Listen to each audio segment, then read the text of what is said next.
The moment you stop caring is not quiet for a narcissist. It is catastrophic because anger, tears, and explanations still keep you emotionally attached. Indifference ends the game entirely. If this resonates, pause here. Notice how neutrality, not confrontation, shifted the entire dynamic. That awareness matters more than any argument you could ever win. Indifference is the narcissist's greatest psychological threat because it removes the one resource their identity depends on: emotional engagement. Narcissistic functioning is organized around external validation, reaction, and impact. It is not love they seek, but proof of relevance. When you care, whether positively or negatively, you are still oriented around them. Anger, hurt, explanations, and even attempts to be understood all confirm that they occupy space in your internal world. That confirmation stabilizes their fragile sense of self. When caring disappears, that stabilizing force collapses. Indifference communicates something far more destabilizing than rejection. Rejection still acknowledges value. Indifference signals insignificance. To a narcissist, this is not experienced as a normal relational shift, but as a threat to psychological survival. Their internal structure is not self-sustaining. It requires constant input from others to regulate worth, power, and identity. Without emotional feedback, they experience a sudden drop in internal cohesion. This is why indifference often provokes outsized reactions. The nervous system of a narcissist interprets emotional withdrawal as danger. You may see frantic attempts to re-engage you through charm, provocation, guilt, or cruelty. These behaviors are not driven by missing you as a person, but by the need to restore equilibrium. Any reaction would suffice. Silence and neutrality, however, provide nothing to work with. There is no emotional leverage, no friction, no confirmation that they still matter. Indifference also dismantles the illusion of control. Narcissistic dynamics rely on predictability. They learn what upsets you, what softens you, what pulls you back in. When you stop caring, those patterns no longer function. The strategies fail. This creates cognitive dissonance. They may accuse you of changing, becoming cold, or being manipulated by others because it is easier to externalize the shift than to tolerate the reality that their influence has ended. What makes indifference uniquely powerful is that it does not argue or explain. It does not require agreement or acknowledgement. It simply exists. And in that emotional absence, the narcissist is forced to face a reality they work tirelessly to avoid: that their power was never intrinsic, only borrowed from your attention. Loss of emotional supply triggers panic rather than reflection because narcissistic psychology is not structured around self-examination or accountability. Emotional supply functions as regulation.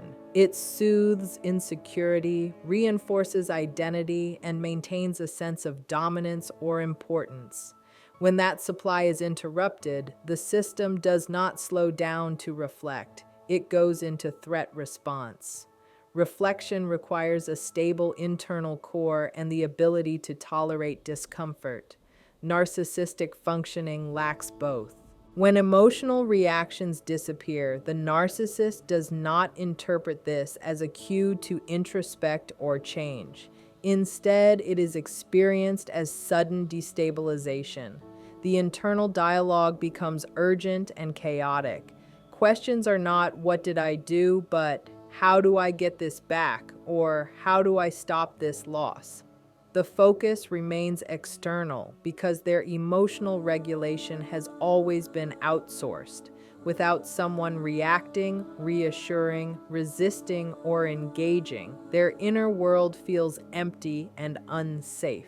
This panic often presents as escalation. They may increase contact, provoke conflict, manufacture crises, or abruptly shift into idealization. These are not thoughtful strategies, but reflexive attempts to restore equilibrium. The nervous system is activated, not the reflective mind. Emotional supply once acted as a buffer against shame, insignificance, and vulnerability. Its absence exposes those feelings all at once. Rather than sit with that exposure, the narcissist scrambles to eliminate it. Reflection would require acknowledging dependence on others for emotional stability. That awareness threatens the grandiose self-image they rely on. It would mean accepting limits, flaws, and the reality that they cannot control how others feel. This is intolerable. Panic is safer than insight because panic keeps them in motion. It allows them to stay focused on tactics instead of truth. This is also why apologies, if they appear, often feel hollow or performative. They are not the result of genuine insight, but of desperation to restore supply. The moment reactions return, the urgency fades and the behavior resets. The underlying structure remains unchanged. From the outside, this can be confusing. People expect loss to lead to learning. But in narcissistic dynamics, loss leads to dysregulation. Emotional supply was never about connection. It was about containment. When it disappears, panic fills the space where self-reflection would otherwise live. Control collapses when reactions disappear, because narcissistic control is not structural or inherent. It is reactive. It exists only as long as someone responds predictably. The narcissist studies emotional patterns closely, learning which words trigger guilt, which silences provoke anxiety, which gestures pull someone back into engagement. Over time, this creates an illusion of dominance. But the power never comes from authority or strength. It comes from access to your nervous system. When you react, you confirm that access. Your emotions become feedback loops they can manipulate. Even resistance reinforces control because it keeps the interaction alive. Arguments, explanations, boundary speeches, and emotional outbursts all signal that the narcissist still has influence. As long as they can move you emotionally, they believe they are in charge of the dynamic. The moment reactions stop, the structure collapses. There is nothing to steer, nothing to provoke, nothing to leverage. The narcissist can speak, accuse, threaten, or charm, but without emotional response, those behaviors lose their function. Control requires friction. Silence and neutrality remove that friction entirely. This is why disengagement feels so unsettling to them. Their usual tools no longer produce results. Without reactions, they also lose predictability. Narcissistic control depends on knowing what comes next. When you detach, you become opaque. They cannot read you, anticipate you, or manage you. This creates a sense of helplessness that contradicts their self-image. To resolve that discomfort, they may escalate tactics, hoping intensity will force a reaction. When even escalation fails, confusion sets in. This collapse is often misinterpreted as weakness on your part. In reality, it reflects a shift in power. You are no longer participating in the emotional economy that sustained the dynamic. Control cannot exist in a vacuum. It requires consent through engagement, even when that engagement is painful. What's critical to understand is that you don't have to assert independence for this shift to occur. You don't need to explain, confront, or defend your withdrawal. The absence of reaction speaks louder than any boundary statement. It changes the rules without negotiation. And once the narcissist realizes their influence no longer reaches you, the illusion of control dissolves, leaving them reacting to a reality they can no longer shape. They escalate behaviors to provoke any response because for a narcissist, emotional reaction is not optional, it is essential. When ordinary tactics stop working, intensity becomes the next tool. Escalation is not strategic in a thoughtful sense, it is driven by urgency. The disappearance of your emotional responsiveness creates a void, and the narcissist moves quickly to fill it with anything that might trigger engagement. Calm neutrality feels intolerable because it offers no feedback, no leverage, no confirmation of influence. Escalation can take many forms. Some become suddenly affectionate, apologetic, or attentive, presenting a version of themselves designed to pull you back into hope or nostalgia. Others shift toward hostility, criticism, or cruelty, attempting to provoke anger or defensiveness. The emotional tone may swing rapidly because the goal is not coherence, it is reaction. Any emotional output from you reestablishes connection, even if it is negative. This is why the behaviors often feel exaggerated or out of character. The narcissist is not regulating themselves internally. They are experimenting externally. Each message, accusation, or gesture is a test to see what still works. Silence frustrates this process because it provides no data. Without feedback, escalation often intensifies. They may create false emergencies, spread narratives, or position themselves as victims, all in an attempt to force emotional engagement. What is often misunderstood is that escalation does not mean you are important to them in a healthy way. It means you are still perceived as a source.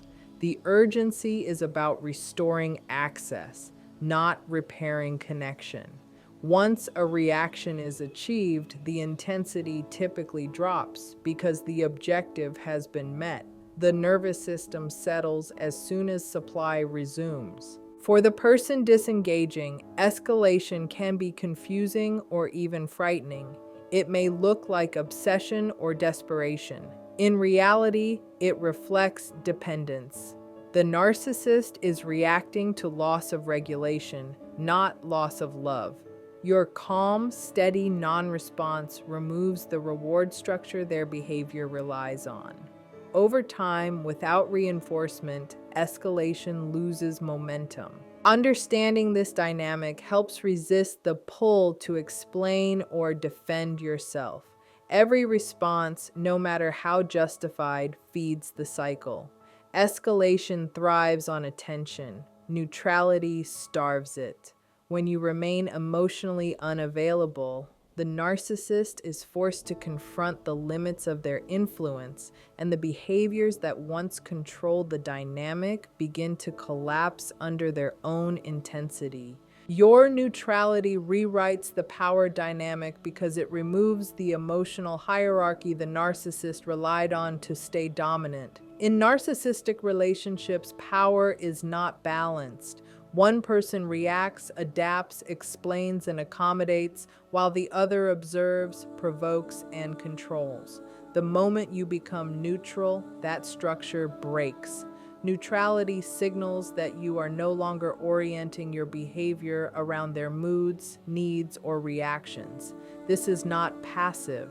It is a decisive internal shift. When you stop caring, you stop prioritizing their emotional state. You no longer rush to correct misunderstandings, defend your intentions, or soothe their distress. That withdrawal moves you out of the subordinate position in the dynamic. Power quietly transfers because attention and emotional labor are no longer flowing in one direction.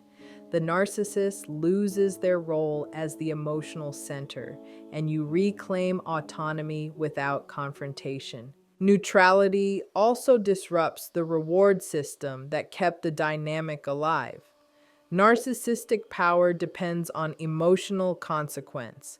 Words and behaviors only feel powerful when they produce visible impact. When you remain steady, unreactive, and emotionally flat, their actions lose significance. Insults fall without effect. Praise lands without pull.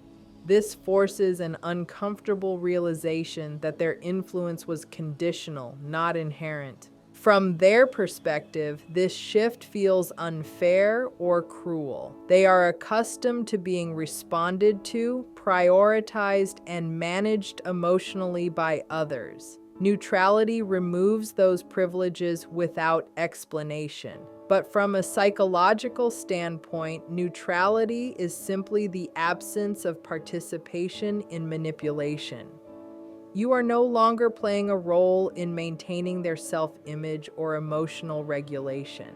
As this dynamic settles, you begin to experience internal changes as well. Your nervous system no longer spikes in anticipation. Your thoughts no longer revolve around timing, tone, or damage control. This internal calm reinforces the new power balance. The less reactive you are, the more grounded you feel, and the more destabilized the narcissist becomes. What makes neutrality so effective is that it cannot be argued with. It does not accuse or defend. It does not demand understanding. It exists independently of their agreement. The power dynamic changes not because they accept it, but because you stop feeding the old one. And without emotional fuel, the structure that once kept them elevated can no longer sustain itself.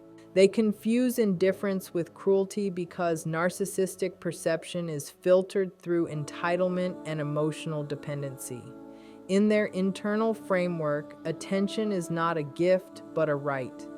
Engagement is expected, reactions are owed, and emotional access is assumed. When you withdraw emotionally, they do not experience it as a neutral boundary or a healthy detachment. They experience it as a violation. The absence of response feels aggressive because it disrupts what they believe they are entitled to receive. Indifference does not register as self-protection to them. It registers as punishment. This is because narcissistic dynamics are built on the assumption that others exist to regulate their emotional state. When you stop doing that work, the discomfort they feel is immediately externalized. Instead of recognizing your withdrawal as a consequence of repeated harm or exhaustion, they reframe it as cruelty, coldness, or abandonment. This reframing protects their self-image. If you are cruel, they are innocent. There is also a deep intolerance for emotional neutrality. Narcissistic systems operate in extremes: idealization or devaluation, closeness or rejection, dominance or submission. Indifference does not fit into this binary. It offers no narrative they can control. Because they cannot interpret neutrality accurately, they assign malicious intent to it. They assume you are withholding care deliberately, manipulating, or trying to hurt them, because that is how they would use silence or withdrawal themselves. This projection is key. Narcissists often weaponize emotional distance, so they assume you are doing the same. The idea that someone could simply stop caring without an agenda is foreign to them. Indifference without motive feels threatening because it cannot be negotiated, punished, or reversed through guilt. It just exists. From the outside, this misinterpretation can be disorienting. You may be accused of being heartless simply for no longer engaging. But indifference is not cruelty. Cruelty intends harm. Indifference intends peace. The distinction matters. You are not acting against them. You are acting for yourself. Understanding this prevents you from being pulled back into justification. Explaining your neutrality only reopens engagement. The narcissist may never accurately perceive your detachment because doing so would require acknowledging limits to their entitlement.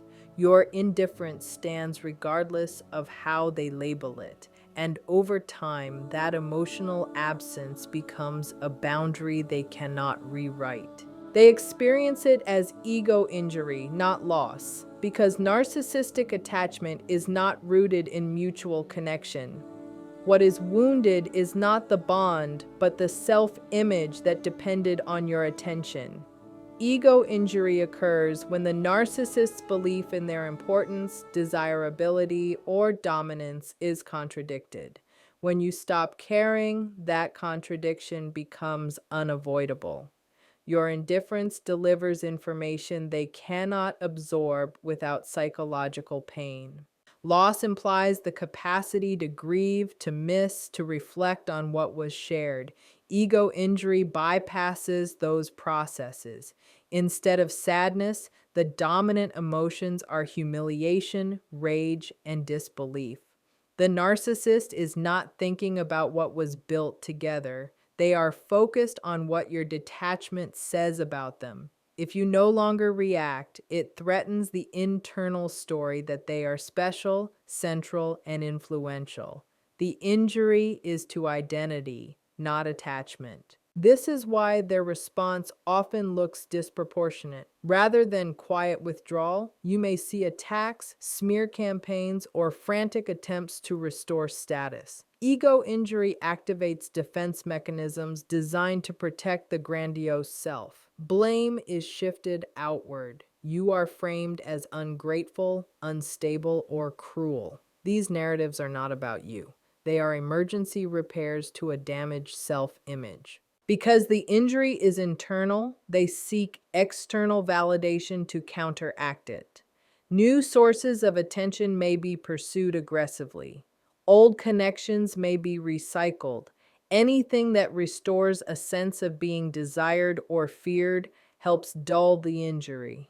But this relief is temporary. The underlying wound remains because it was caused by a reality they cannot control: your emotional disengagement. For the person who has stopped caring, this distinction is important. You may expect grief or understanding and instead encounter hostility or indifference. This can feel confusing or hurtful if you assume the relationship meant something in the same way to both of you. Understanding ego injury clarifies why empathy or accountability rarely follow. Ego injury does not lead to growth, it leads to defense. The narcissist's internal focus is on restoring equilibrium, not understanding impact. Your indifference did not take something from them that they cherished. It exposed something they relied on without ever owning, and once that exposure occurs, the relationship cannot return to its previous form because the injury is tied to a truth they are unable to integrate. Your nervous system heals as theirs destabilizes because the dynamic was never neutral for your body. Being emotionally engaged with a narcissist requires constant vigilance. You monitor tone, anticipate shifts, manage reactions, and brace for unpredictability. Over time, this keeps your nervous system in a state of chronic activation. Stress hormones remain elevated, rest feels unsafe, and clarity becomes difficult. Caring in this context is not gentle attachment, it is survival mode. When you stop caring, your body receives a powerful signal of safety. The threat is no longer being tracked. You are no longer orienting around someone else's moods or reactions. This allows the nervous system to downshift. Hypervigilance softens, breathing deepens, thoughts slow. The absence of emotional engagement creates space for regulation to return. This is why indifference often feels like relief before it feels like strength.